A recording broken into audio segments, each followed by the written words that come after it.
Welcome to the Slop Farm. Enjoy the video. In this video, I will explain how to clean new copper vessels. Start with a gentle rinse to remove any loose particles. Then, we'll create a natural cleaning paste using half a lemon and 1 teaspoon of salt. This simple yet powerful combination is perfect for preparing your new copper vessel. Gently rub the paste all over the inside and outside surfaces, ensuring complete coverage. This initial step is crucial for a pristine start.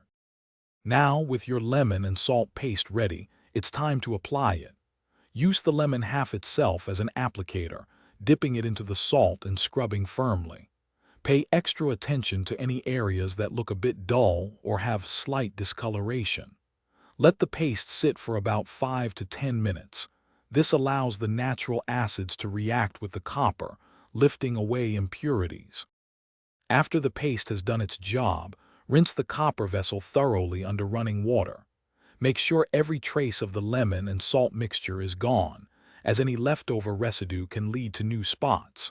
Immediately after rinsing, dry the vessel completely with a soft, lint-free cloth. This quick drying prevents water spots and helps maintain the copper's beautiful shine. To keep your copper vessel looking its best, regular cleaning is key. After each use, a quick wash with mild soap and water, followed by thorough drying, will suffice.